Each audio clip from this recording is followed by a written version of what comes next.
पर उसके बाद में 2019 में लॉकडाउन लगा। उस टाइम पे बिलोंगी में सारे बंदों ने हाथ उठा दिए। फिर हमारे ये राधा कृष्ण कमेटी मेंबरों ने, सारी कमेटी ने, टोटली ने बीड़ा उठाया कि नहीं, छठ पूजा यहीं पे करेंगे।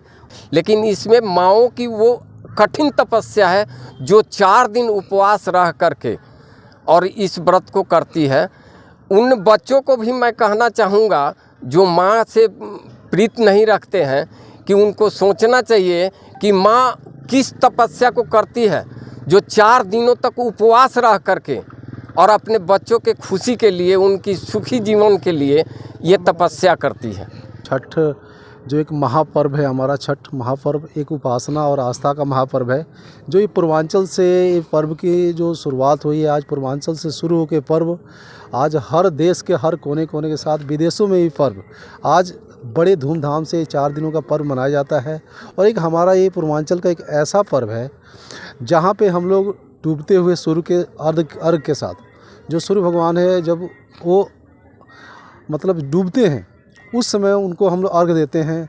और उसके साथ जो सूर्य का पर्व शुरू होता है, उगते अर्घ के साथ अर्घ देने के बाद ये समाप्त होता है। एक जप स्टडी वो कंपनी है जिन्हें हुणे 5.5 बैंड ਦੇ ਨਾਲ ਆਸਟ੍ਰੇਲੀਆ ਦੇ ਵੀਜ਼ੇ ਲਗਵਾ ਕੇ ਦਿੱਤੇ ਨੇ। ਤੁਸੀਂ ਸਿੰਗਲ ਜਾਣਾ, ਸਪਾਊਸ ਜਾਣਾ ਤਾਂ 100% ਵੀਜ਼ਾ ਹਾਸਲ ਕਰ ਸਕਦੇ ਹੋ। ਜਪ ਸਟਡੀ ਦੇ ਕੋਲੇ ਅੱਜ ਹੀ ਆਓ।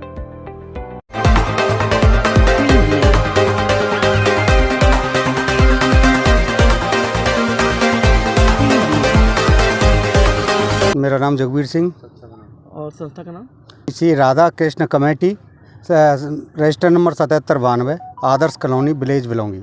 नहीं, पहले एक साथ मनती थी यहाँ पे, पर उसके बाद में 2019 में लॉकडाउन लगा। उस टाइम पे बिलोंगी में सारे बंदों ने हाथ उठा दिए। फिर हमारे ये राधा कृष्ण कमेटी मेंबरों ने, सारी कमेटी ने, टोटली ने बीड़ा उठाया कि नहीं, छठ पूजा यहीं पे करेंगे और छठ पूजा का पर्व तो करना है। फिर सारी कमेटी ने फिर गमंडा से परमिशन ली, ये गमंडा की जगह है जी। फिर गमंडा के बाद में फिर डीसी ऑफ से परमिशन ली। उस टाइम जीती जी और बलबीर सिंह सिद्धू मंत्री हुआ करते थे, उन्होंने हमारी मदद की थी। उस टाइम उन्होंने परमिशन दिलाई थी। कल शाम को सूर्य भगवान अस्त होंगे, उस टाइम पूजा हमारी सूर्य में खड़े होके अर्घ देंगे। ये जी मैं थोड़ी सी बात और कहूँगा, ये पूजा हमारी भगवान राम जब रावण के यहाँ पे लड़ने गए तो सीता माता और भगवान राम समुद्र में उन्होंने खड़े होके प्रार्थना की। उसके बाद में कृष्ण अवतार में पांडवों ने सूर्य को अर्घ दिया था, वो उन्होंने भी पूजा की। फिर ये कलयुग में एक हमारे जो है यूपी, बिहार, झारखंड उधर की साइड में, पूर्वांचल साइड में एक राजा हुआ करते थे, उनका नाम मेरे मुँह पे आ नहीं रहा, कल मैंने उस पर देखा था। एक राजा हुआ करते थे, उन्होंने फिर इसकी ये शुरुआत की। वहाँ से जब से ये छठी माई मनती आ रही है, बहुत भव्य, कहने मतलब हमारी साइड को बहुत भव्य तरीक़ा से बनता है। और कलयुग के राजा तो जी महामाई है और एक बजरंगबली हैं, ये तो सबसे आगे ही कल की अवतार होना है, उसमें महामाई और बजरंगबली का साथ रहेगा। पहले भी रहा इनका साथ, अब भी रहेगा। इसलिए छठी मैया की जय, छठी मैया की जय। सर क्या नाम है? मेरा नाम केसी सिंह है जी, कालीचरण सिंह। मैं मोहाली से हूँ और धर्म जागरण का मैं काम अपना देखता हूँ। और ये जो आज हम लोग सारे के सारे यहाँ पे इकट्ठा हुए हैं, छठ जो एक महापर्व है, हमारा छठ महापर्व एक उपासना और आस्था का महापर्व है। जो ये पूर्वांचल से ये पर्व की जो शुरुआत हुई है, आज पूर्वांचल से शुरू होकर पर्व आज हर देश के हर कोने कोने के साथ विदेशों में ये पर्व आज बड़े धूमधाम से 4 दिनों का पर्व मनाया जाता है। और एक हमारा ये पूर्वांचल का एक ऐसा पर्व है जहाँ पे हम लोग डूबते हुए सूर्य के अर्घ के साथ, जो सूर्य भगवान है जब वो मतलब डूबते हैं उस समय उनको हम लोग अर्घ देते हैं। और उसके साथ जो सूर्य का पर्व शुरू होता है, उगते अर्घ के साथ अर्घ देने के बाद ये समाप्त होता है।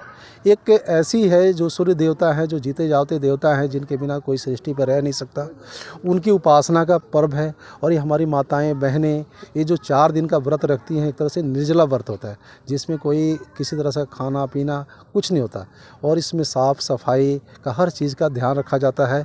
और आज ये पर्व जो लोक आस्था का पर्व, महापर्व जो कहते हैं, जिसको हम लोग दिवाली से भी बड़े स्तर पर मनाते हैं, छठ महापर्व को। और आज आप जहाँ जहाँ भी आप लोग कवरेज करते होंगे, आप देखते होंगे कि इस पर्व को कितने बड़े स्तर पे मनाया जाता है।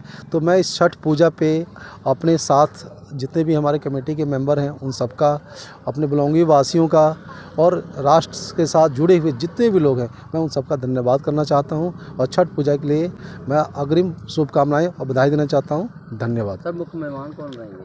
मुख्य मेहमान हमारे यहाँ पे सारे जो भी लोकल लीडर्स हैं, साथ में हमारे यहाँ संजीव वशिष्ठ जी भी आ रहे हैं हमारे यहाँ पे, वो भी संस्था के साथ जुड़े हुए हैं और वो भी अपना कीमती समय देते हैं। बाकी कई लोगों से भी कहा गया है, समय की उपलब्धता के हिसाब से जो है जो आए सबको जी आए है। धन्यवाद। मैं राधा कृष्ण मंदिर से एक सेवक के रूप में हूँ। ये छठ पूजा हमारी प्राकृतिक से जुड़ी हुई है, जो मानवता के लिए सर्वश्रेष्ठ है। भगवान सूर्य की ये व्रत माना जाता है, जो प्राकृतिक के इंसान से लेकर के और प्राकृतिक के हर चीज़ों को इनके द्वारा ही शक्ति प्राप्त होता है। तो इसलिए हम यूपी, बिहार और पूर्वी क्षेत्र में ही ज़्यादातर इसका मनाया जाता है। हम लोग पूर्णतः इससे आस्था रखते हैं, विश्वास रखते हैं। और ये 4 दिनों का त्यौहार होता है, ये 1-2 दिन का नहीं होता है। 1-2 दिन के लोग पर्व करते हैं, जैसे करवा चौथ हो गया तो शाम को चांद का इंतज़ार करने लगते हैं कब चांद निकले। लेकिन इसमें माँओं की वो कठिन तपस्या है जो 4 दिन उपवास रह करके और इस व्रत को करती है। उन बच्चों को भी मैं कहना चाहूँगा जो माँ से प्रीत नहीं रखते हैं, कि उनको सोचना चाहिए कि माँ किस तपस्या को करती है, जो 4 दिनों तक उपवास रह करके और अपने बच्चों के खुशी के लिए, उनकी सुखी जीवन के लिए ये तपस्या करती है। तो मैं यही कहूँगा कि ये हमारी आस्था की पर्व है और ये सबके भला के लिए है, पृथ्वी के हर इंसान के लिए, हर जीव जंतु के लिए, प्रकृति की हर चीज़ के सुरक्षा के लिए हम। और इसमें एक चीज़ और है, प्राकृतिक से मिलने वाला हर चीज़ का उपयोग इस पूजा में होता है। जैसे कद्दू कोहड़ा से लेकर के साग सब्जी से लेकर के घी दूध मलाई सब कुछ लगता है इसमें। तो ये भगवान सूर्य का त्यौहार है और ये हम लोगों की आस्था की सबसे बड़ी उपलब्धि है कि हम लोग इनको कठिन तरह से मनाते हैं। और उन बच्चों को मैं कहूँगा कि माँ से कभी मतलब बिछो ना रखें, उनसे प्रेम रखें, क्योंकि उनके लिए ही ये सारी माताएं करती हैं। जी, मेरा नाम दुर्गा प्रसाद तिवारी है। मैं राधा कृष्ण मंदिर के सेवादार हूँ। सबसे पहले तो मैं आप सभी का तहे दिल के साथ धन्यवाद करूँगा कि आप छठी माई का व्रत जो इस समय खास कर पूर्वांचलों के लिए बना हुआ था, और अब देखा जाए तो धीरे धीरे इसको पूरे विश्व छठी माई के व्रत को मना रहा है। ये एक सनातन की जीत है। और जो छठ माई का व्रत है, मैं आपको बताना चाहूँगा कि ये सतयुग त्रेता में बाकायदा विधि पूर्वक से हमारे जितने भी धर्म ग्रंथ शास्त्रों में हैं इसका उल्लेख है। सुबह और शाम ये एक ऐसा त्यौहार है जिसमें कि आप जानते होंगे कि हर एक आदमी चढ़ते सूरज को अर्घ देता है, लेकिन विधि का विधान देखिए कि छठ माई के इस पावन पर्व पे हम डूबते सूरज को भी अर्घ देते हैं और चढ़ते सूरज को भी अर्घ देते हैं। मैं आपके इस न्यूज़ माध्यम से सभी लोगों को ये गुजारिश करूंगा कि जैसा कि हम लोग जानते हैं कि ये व्रत जो है खासकर माएँ अपने बच्चों के लिए और सुहागिनें अपने प्रतिव्रत के लिए मनाती हैं। मैं जब कहीं किसी जगह जाता हूं तो मैं देखता हूं कि हर एक ज़िले के अंदर एक वृद्धाश्रम होता है। मैं यही कहूँगा कि जैसे कि माएँ हम लोगों को बचपन में दुलारती हैं, प्यार करती हैं, हमारे लिए इतना तगड़ा तप को व्रत करती हैं, हम उनके वृद्ध अवस्था में उनका सहयोग बने और उनका साथ निभाएं। तो मैं इसी के साथ अपनी वाणी को विराम करते हुए कहूँगा, बोले छठी मैया की, सत्य सनातन धर्म की। जप स्टडी ਉਹ ਕੰਪਨੀਆਂ ਜਿਨੇ ਹੁਣੇ 5.5 ਬੈਂਡ ਦੇ ਨਾਲ ਆਸਟ੍ਰੇਲੀਆ ਦੇ ਵੀਜ਼ੇ ਲਗਵਾ ਕੇ ਦਿੱਤੇ ਨੇ। ਤੁਸੀਂ ਸਿੰਗਲ ਜਾਣਾ, ਸਪਾਊਸ ਜਾਣਾ ਤਾਂ 100% ਵੀਜ਼ਾ ਹਾਸਲ ਕਰ ਸਕਦੇ ਹੋ। ਜੱਪ ਸਟੱਡੀ ਦੇ ਕੋਲੇ ਅੱਜ ਹੀ ਆਓ।